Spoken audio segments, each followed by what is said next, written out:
Good morning, everybody.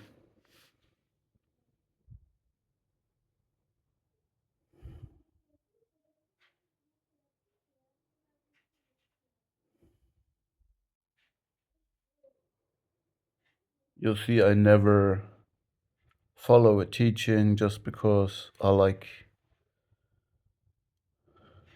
an idea or just because people convince me of something. I only learn when I have an immediate practical application. So I'm not oriented on finding problems, but I'm kind of I have the solution orientation. So I see there is a problem and I need a solution. And I also don't want to accumulate problems in my life. So I was working as a gardener all my life, like for at least 20 years. And I see old gardeners that have worked for 30, 40 years and they got lists of what doesn't work in their body anymore, like the knee joints, the back, the shoulder, and things like that. And this happens because they start to accumulate problems and decrease mobility. And once you accept it, you never get it back. Um, so it's easier to stay in a flow and in a mobility routine than to claim it back once you lost it. So the shoulder here is the rotator cuff you see is important to keep all the joints in the full range of motion, to move them, to keep them alive. Flexibility is life, but the dead wood in trees is giving them the substance. So it's got something about maturing. Anyway, I said it because I'm not the type of guy who starts learning about Vedic knowledge or esoteric knowledge or spirituality just because I stumble across it. But I saw and I experienced that I call it narcissistic abuse. 5 years ago, I didn't even know what narcissist is or narcissistic abuse. I didn't know the cluster B. I did never educate myself about pathologic psychology. I was just interested in psychology as the healthy side of it, but I had to learn about the pathologic side to understand the behavior of some people that was very counterintuitive to me. Anyway,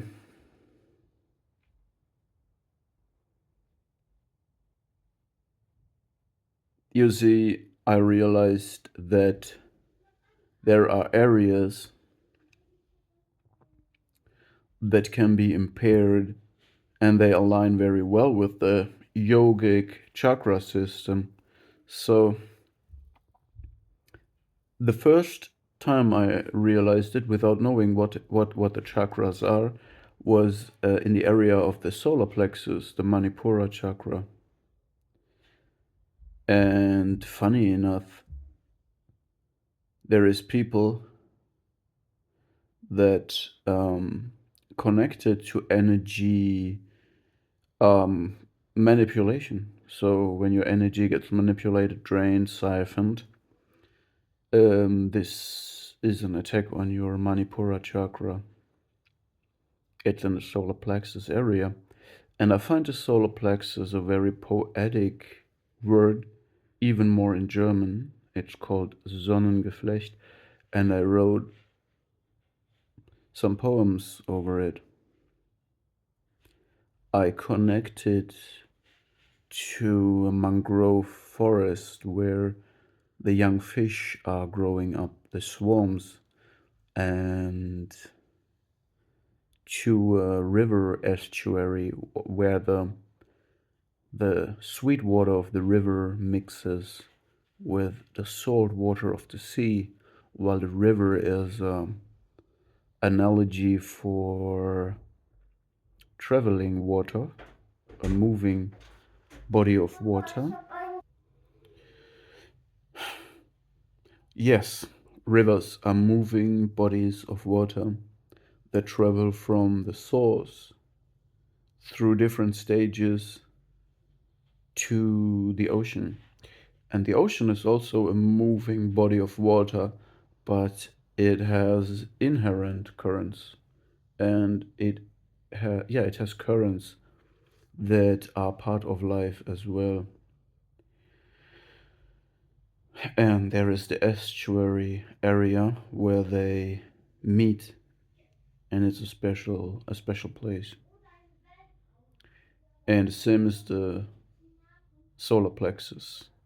It's an important area, I believe, that is connected to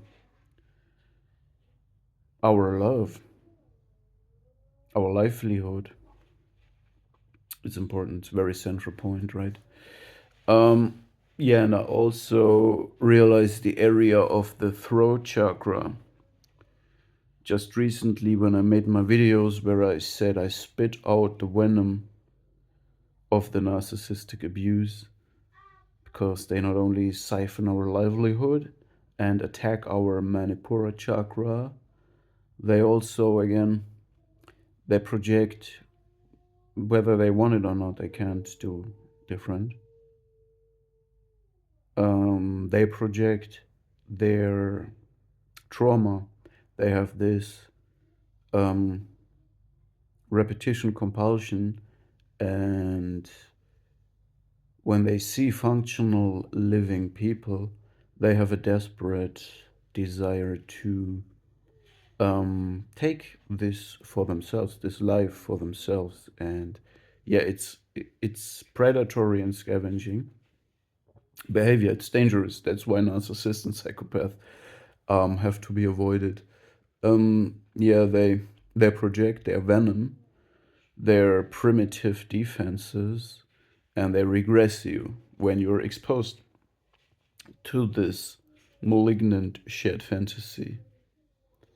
The projection means that they project and you introject. It means you introject poison, you introject their psychosis, their delusion, their self hate, their bad object. So a narcissist has a bad object in their head, and when you are too long around a person with this death driven, malignant fantasy, it happens to be that you take, because, I explained it on the psychological side often, they are only interacting with you as an internalized object and introject. They don't interact with you as a person with an object relation.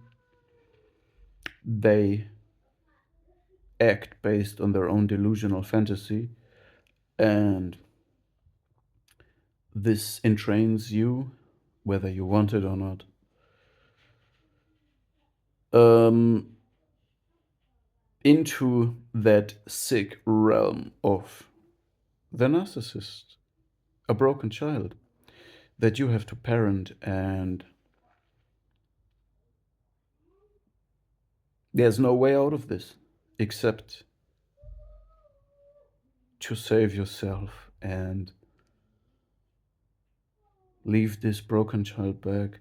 Um, but it's brutal because the problem is that we, over time, internalize more and more of this venom. So we introject the insanity. Again, it's insane. These people are delusional. These people are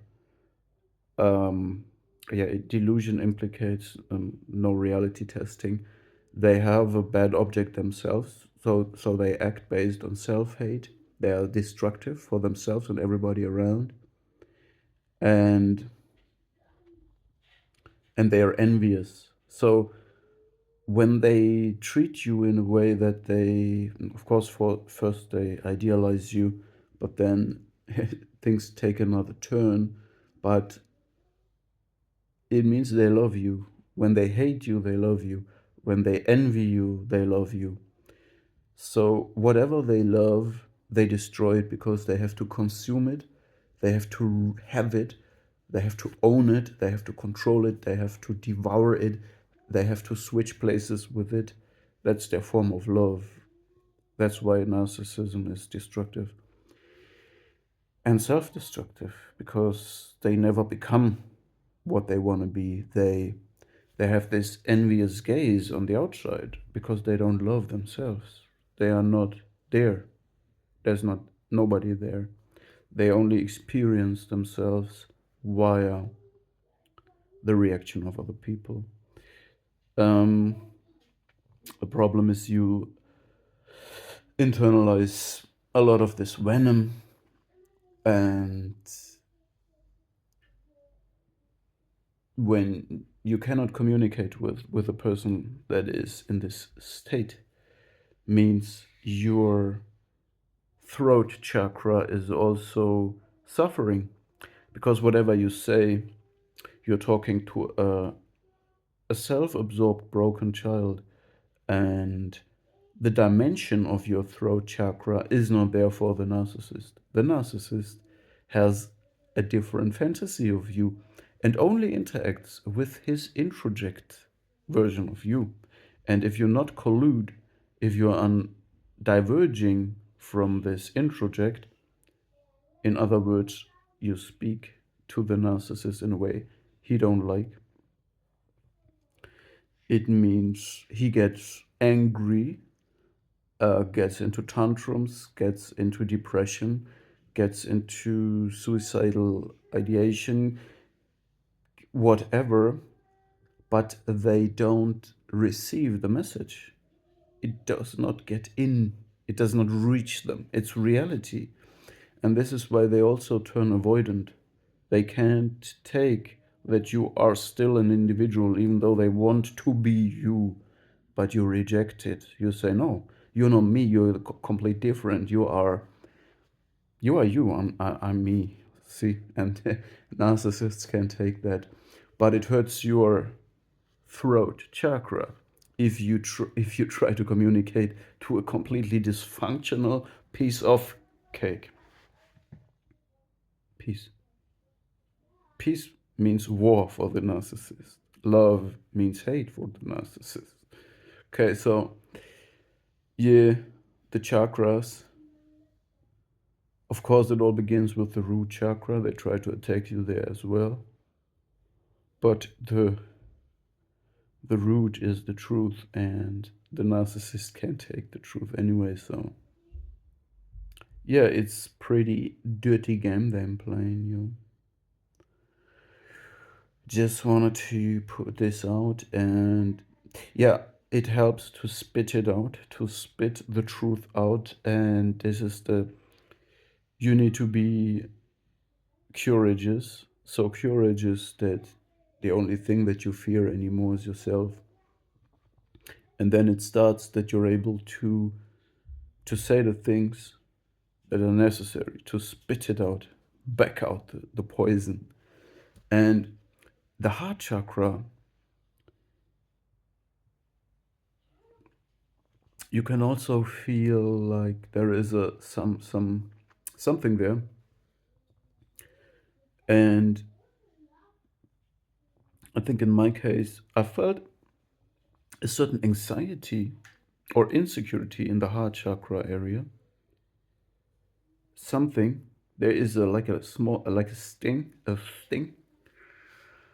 I think also this comes from all of that hardships. But it means you're still alive. It means you're still connected to yourself.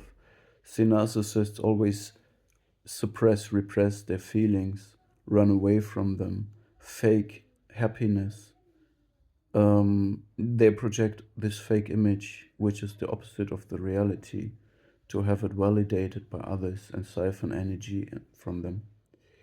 But no, yeah, this anxiety comes because the narcissist's fantasy metastasizes to people around the narcissist, the flying monkeys, everybody you knew, and people start believing their they have always believed this delusion, even when you were still part of the whole cultish mechanic. But you get anxiety when you see that other people don't wake up with you, they don't see the way you see, and this creates feelings of isolation. But you're right, you're right. This doesn't make it better, but it's okay. You see the truth, and other people don't. Therefore, you might feel feelings of anxiety. It's a burden. It's a burden, but you need to speak it. You need to spit it out, and you will find over time something new. You need to recover from this and learn from this. You, yeah, I just wanted to talk about the chakra system in a completely practical way. So first I see the problem, then I look for a solution, and then I see, oh, there is something that explains this. But yeah, we have more chakras, of course, and I'm not a specialist for this. I just told you where the blockages, where you can feel blockages, and how it shows. It can show also in dreams. So when you can't speak, it's the throat chakra. I also spake about the part of Thus Spake Zarathustra from Nietzsche, where Nietzsche has this vision from a shepherd that has a snake in his mouth that bites him in the throat so he can't speak. That's the throat chakra. And then the shepherd bites off the head of the snake and spits it out. That's what I say. You need to bite off the head, spit it out. Spit out the venom, spit out everything that comes from the narcissist that's sick. That's sick. And you are the place where it stops. You are the immunity system. You are the healthy part. Yeah, and finally, everything should fall in place. You can recover. It takes years, probably. It's a detoxification. And when you handle toxic materials, um, it's painful and I would say to a certain degree even dangerous. So if you should not suck out real snake venom with your mouth. You should not do this, okay? Um, what I want to say is that these experiences and to work on this is hard work, and it's almost like re traumatizing if you uncover the experiences and re-narrate, reshape, relive them. It's painful. It takes a lot of energy. So you need to have the energy and go through this process of introspection. Um, but it's if you have taken this treatment, this malignant fantasy for years, it's a very long process to remove all of this. So in the future, don't let it happen over time. Settle the conflict in a moment. This is, don't let it in anymore. Reject it immediately. Show healthy aggression. Stop abuse immediately. So you don't have to go through this again.